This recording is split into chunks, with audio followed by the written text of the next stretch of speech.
और जनाब बिल्कुल FM 101 पर रेसिपी आपसे शेयर कर रहे हैं। कुकिंग टाइम है और यकीनन 5 से 7 ही मिनट लगते हैं हमको रेसिपी बताने में, लेकिन उसके बाद जब आप लोगों का फीडबैक मिलता है तो अच्छा दुरुशवार ऐसी बनती हैं चीजें। अरे हाँ भाई ऐसे ही बनती है। आज प्रोग्राम में मीठा बनाते हैं जी, यानी FM 101 के किचन में हम बिल्कुल बनाएंगे आज कोई भी ऐसी नमकीन डिश नहीं बनाते। आज मुंह मीठा करने का दिल चाह रहा है तो बिल्कुल ऐसा करते हैं। आज गुलाब जामुन की रेसिपी आपसे शेयर कर रहे हैं, तो बिल्कुल उसको जरूर नोट डाउन कर लीजिए। किस तरह से बनेगी। खुश्क दूध आपने लेना है 1 प्याली, मैदा आधी प्याली, बेकिंग सोडा आधी चाय का चम्मच, मक्खन 2 खाने के चम्मच, दूध हस्बे जरूरत। ये आपने बनाना है गुलाब जामुन के लिए। ये तमाम चीजें चाहिए। एक दफा फिर बता देती हूँ। खुश्क दूध 1 प्याली, मैदा आधी प्याली, बेकिंग सोडा आधी चाय का चम्मच, मक्खन 2 खाने के चम्मच, दूध हस्बे जरूरत।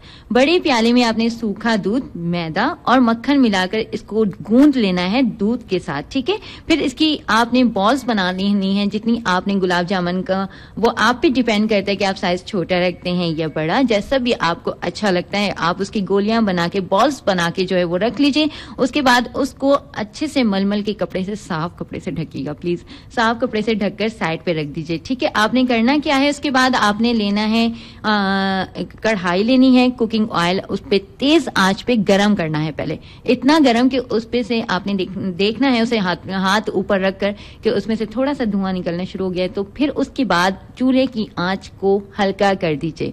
फिर कढ़ाई के किनारों से बॉल्स को कढ़ाई में डालिए ताकि उसकी कोई छींट जो है वो आपके हाथों और पैरों पे ना आए, ठीक है। उसके बाद आप देखिएगा कि वो जितनी भी आप बॉल्स उसमें डालेंगी कढ़ाई में, वो तमाम पेंदे में नीचे की साइड तेल में बैठ जाएंगी, ठीक है।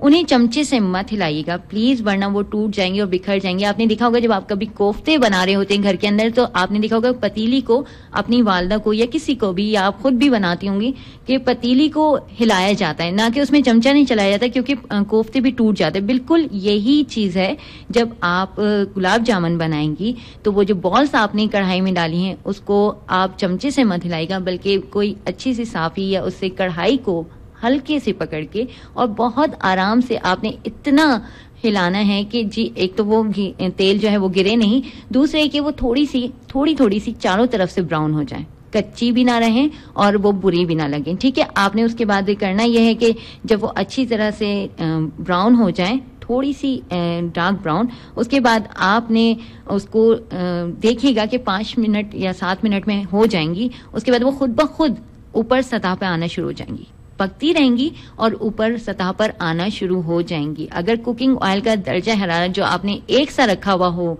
और आपको लगे कि बहुत ज्यादा चूल्हा हल्का नहीं हो गया है, बहुत ज्यादा तेज नहीं हो गया है, तो बिल्कुल दरमियाना अगर दर्जा हरारत होगा तो बॉल्स जो हैं वो खुद ब खुद ऊपर आना शुरू हो जाएंगी और 5 से 7 मिनट में ये तमाम काम जो है वो मुकम्मल हो जाएगा। उसके बाद आपने करना ये है कि शीरा बनाना है। शीरा बनाने के लिए आपने क्या करना है, शक्कर लेनी है 2 प्याली, पानी 1 प्याली, कुकिंग ऑयल आपको चाहिए, वो जो मैंने आपको बताया था थोड़ा सा तलने के लिए, वो मैं आपको बता चुकी हूँ। इसके साथ साथ इलायची आपको चाहिए और ज़ाफ़रान अगर आप डालना चाहें शीरे में तो अच्छा लगता है, अगर ना डालना चाहें तो वो आपकी मर्जी है, ठीक है। लेकिन इलायची तो थोड़ी बहुत अच्छी लगती है। शीरा आपने देखा होगा जब आप रजब में टिकिया बना रहे होते हैं, आपके घर में बन रही होती है, तो आपने शीरे को देखा होगा जब आप वो पक जाता है तो उसका तार ऊपर तक खींच के देखिएगा, अगर वो टूटे नहीं तो वो बेस्ट बन जाता है शीरा। उसके बाद आपने वो शीरा बनाना है, किस तरह से बनाना है वो मैं आपको बता देती हूँ। एक अलग चौड़े मुंह की जो है वो देगची आप ले लीजिए, उसमें शक्कर, पानी, इलायची, अगर दिल चाहे आपका तो ज़ाफ़रान मिलाकर उसको अच्छी तरह से 5 से 10 मिनट तक पका लीजिए,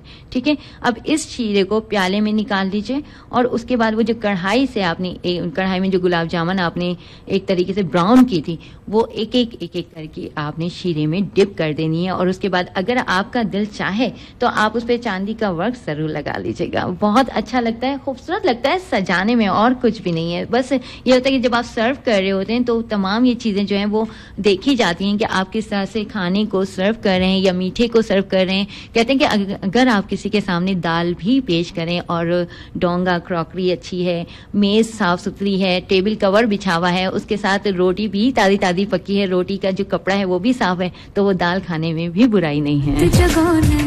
जदों जी तो बिल्कुल जी, इसी तरीके से कहा जाता है प्रेजेंटेशन जो है वो बहुत ज्यादा देखी जाती है। तो बहरहाल जी, जब अगर आपको अच्छी लगे इस तरह से बनाएगा, मैंने बनाई थी, बड़े मजे की बनी है। तेरे बिन चैन नहीं होता, विछोड़ा